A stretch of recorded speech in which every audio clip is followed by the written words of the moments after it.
Muy bien, vamos a continuar aquí en Nativa nos conecta, esto es Pulso Informativo. Estamos ahora conversando con el exministro del Interior, el señor Dimitris Enmache. Ustedes saben que él es abogado de profesión, pero ha tenido también la posibilidad de administrar el país a partir del sector interior, aunque no vamos a hablar sobre eso, pero no le dieron tiempo, apenas juramentado le hicieron la vida imposible y tuvo que irse.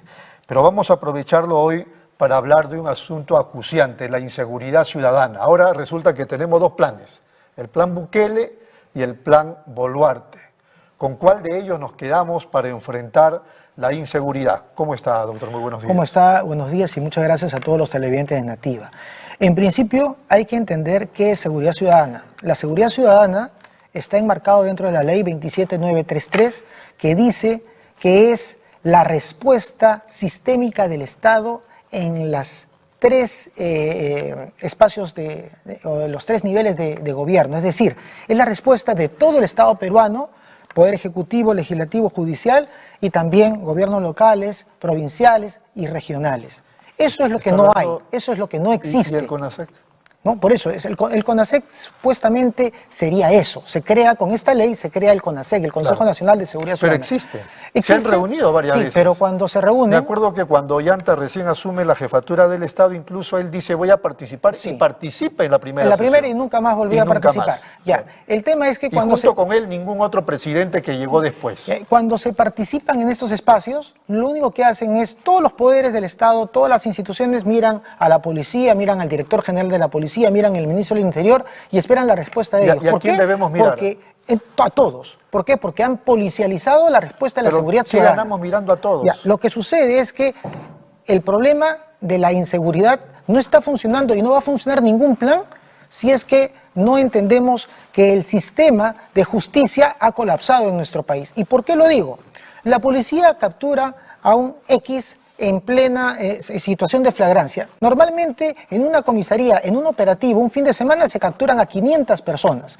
De esas 500 personas, 450 salen en menos de 48 horas por orden ¿de quién? Del Ministerio Público. Es el fiscal que dice, no, que se vayan a su casa, a pesar de que han estado cogoteando, han roto un vidrio, han querido meterse en una casa, han robado un celular. Bueno, el fiscal para hablar con propiedad, el fiscal no ordena, seguramente el fiscal pues no acusa, o no denuncia. No, es que, no. El fiscal ordena la libertad de la persona, porque la policía los detiene en flagrancia, pero tiene 48 horas. Ya, y en esas 48 horas el Ministerio Público se acerca y dice, a ver, ¿qué ha cometido? Tal. Y si ve que es un delito que para juicio de ese fiscal no es relevante, le dice con comparecencia que se acerque tal fecha, pero esa persona nunca más se vuelve a aparecer. Por eso que de esas 500, 450 desaparecen. De las 50 que aparecen, el fiscal denuncia, acusa a 30, porque hay 20 que no logra tener todos los elementos. Denuncia 30. Esos 30 son denunciados ante el Poder Judicial. El Poder Judicial, de esos 30, exonera o no... ¿Usted quiere llegar al tema de que la policía debe articular con el Ministerio Público y con el Poder Judicial? Pero además de eso, porque, a ver, el juez puede sentenciar a 10 años a una persona. ¿Esa persona dónde va? A un establecimiento penitenciario. Claro, todos los establecimientos penitenciarios están colapsados. El San Pedro, conocido como el Urigancho, tiene más de 10.000 internos cuando fue construido para 3.200.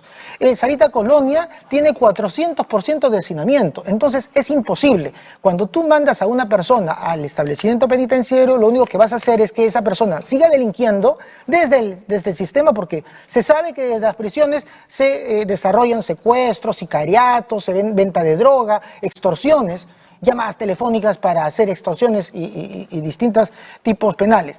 Entonces, ¿qué hace esta persona que ingresa? Se organiza. De ahí salen las bandas criminales, las organizaciones criminales. Muy bien. Entonces, es el sistema el que tienes que cambiar. Lo demás es un engañamuchachos. Cuando alguien dice hay que comprar cámara, hay que comprar motos, hay que comprar camionetas... Eso. ¿Cómo cambiamos el sistema? ¿De quién depende el cambio del sistema?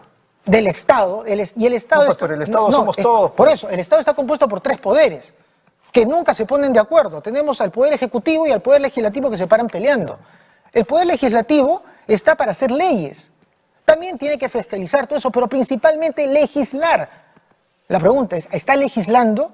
está viendo las necesidades que requiere el país. Está buscando o está quedarse hasta el peleándose. 2026. Es eso, pues. Entonces tenemos a un poder ejecutivo que tiene que tomar decisiones, que tiene que trasladar esas decisiones. Ha presentado el plan Boluarte. Bueno, hay como 30 proyectos y están pidiendo ya, a ver, ahora los posibilidad proyectos además tienen que ser sistémicos, es decir, no es solamente una cuestión de draconianamente aumentar las penas. Los proyectos? Sí, por eso, el problema no es aumento de penas, el problema no es mirar desde una perspectiva sola y tristemente legalista, sino es ver todo el Estado. El Estado es mejores sistemas de salud, mejores sistemas de educación, mejor sistema de trabajo, porque tenemos a un país 70% que trabaja en negro. Eso es un proceso que no se hace en una semana, ni en un mes, ni en un año. Por eso, lo que quiere la población es ahora, cómo enfrentamos la delincuencia. Por eso ahora. ¿Por qué funcionó el plan Bukele? O lo que se llama plan Bukele. Porque Bukele es elegido en el 2019, pero tiene un Congreso que se le opone a todos los procesos. Él pide 109 millones de dólares para que ejecuten ciertos proyectos. No se le aprueba ningún proyecto, no se le da nada de presupuesto. Finalmente se genera tal crisis que en el 2020 él toma el Congreso con militares. Toma el Congreso con militares y en el 2021 hay elecciones. Y en esas elecciones gana Tiempo Nuevo, el partido de ¿Usted está diciendo que Dina Boluarte debe tomar el Congreso? No, yo lo que estoy diciendo es ¿por qué funcionó el plan Bukele? Porque Bukele tuvo el respaldo del Congreso. Si un ejecutivo logra tener el respaldo del Congreso y juegan en ping-pong, sí se puede. Mientras que hayan intereses personales, intereses de grupo. El apuro es porque nos están matando, doctor. Es que voy a decir algo que suena muy feo, pero a ninguno de los que están gobernando, o a la gran mayoría, les interesa eso. Les interesa la población. Ayer han entrado a la casa de un congresista. Bueno, le interesará en ese momento su seguridad, pero no le interesó su seguridad cuando desequilibró todo el sistema el sistema interior. ¿Por qué? Porque ¿cuántos ministros del interior tenemos? Normalmente los ministros del interior terminan siendo fusibles de 6 meses, de 8 meses. Eso no es dable en ningún país, porque no se pueden ejecutar ninguna de las propuestas. Cuando yo llevé un plan ante el Congreso, ¿usted cree que el Congreso me está escuchando? El Congreso está escuchando solamente cómo lo saco a esta persona. ¿Cómo lo censuramos? Así de simple.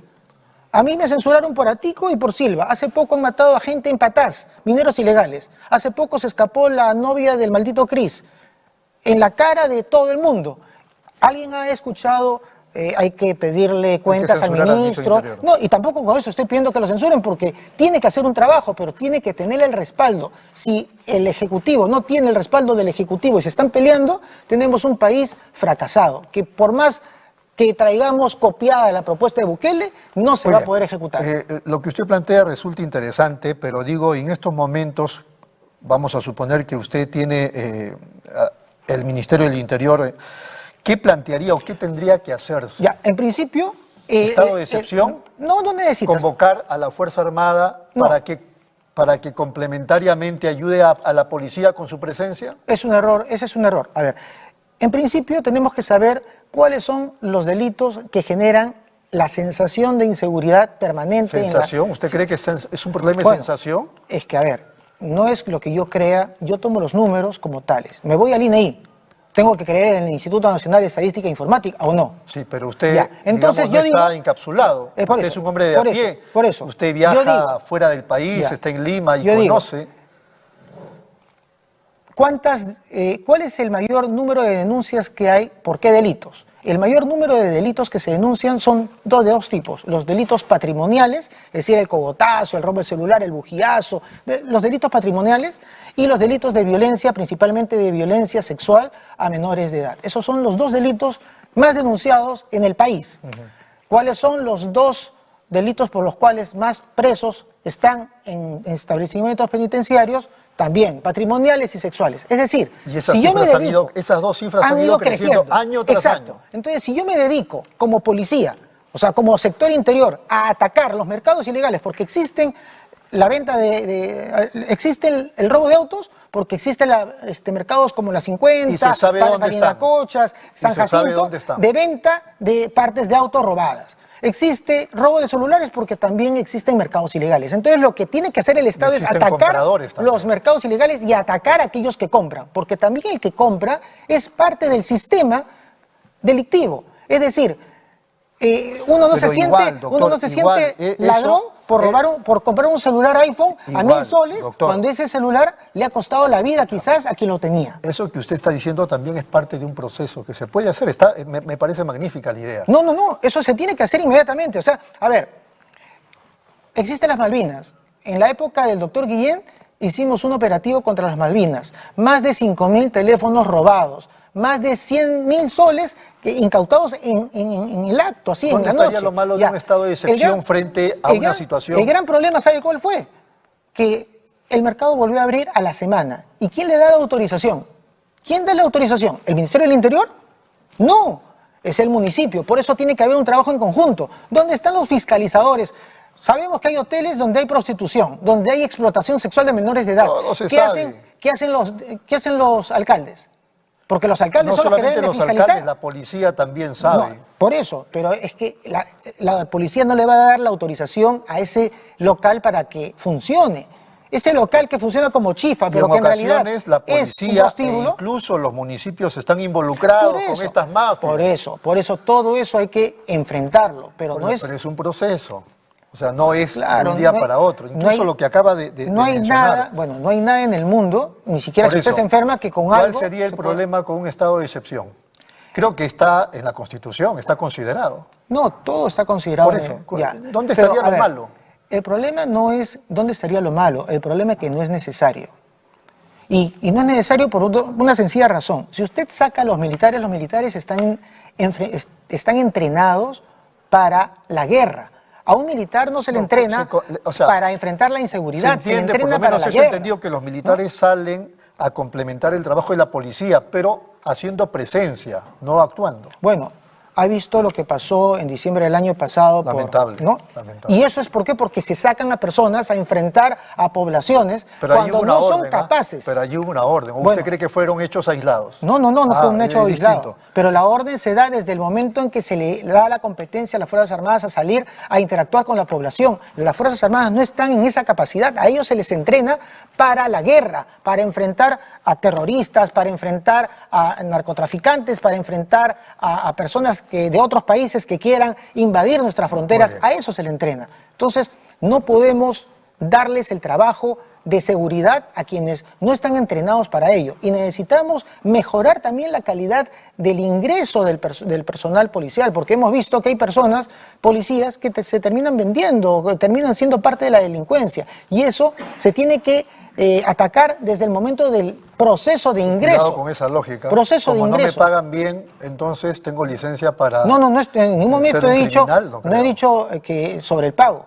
Estoy diciendo de que desde el momento en que existen escuelas, tienen que hacer el filtro necesario para saber quiénes ingresan, no que dejen ingresar a cualquiera, porque es justamente porque dejan ingresar a una persona que no debió ingresar y que le dan arma. El Estado le da un arma y le da un grado, entonces ahí viene el problema. ¿No hay un buen filtro allí en lo que está diciendo o es que hay razones verdes? No, yo creo que ingresen. Pueden haber ambas razones, pero sí creo que se puede mejorar los filtros necesarios y se puede hacer lo que se ha hecho en El Salvador, pero tiene que hacerse desde el punto de vista peruano. El Salvador no es el Perú. Listo. Las relaciones o la situación que encontró Bukele no es la situación que tenemos en nuestro país. Doctor, ha sido muy amable. Muchas gracias. No, usted. Ha sido el doctor Dimitri Senmache, exministro del Interior. Vamos de inmediato a la pausa. Volvemos con Gastón Soto Ballenas.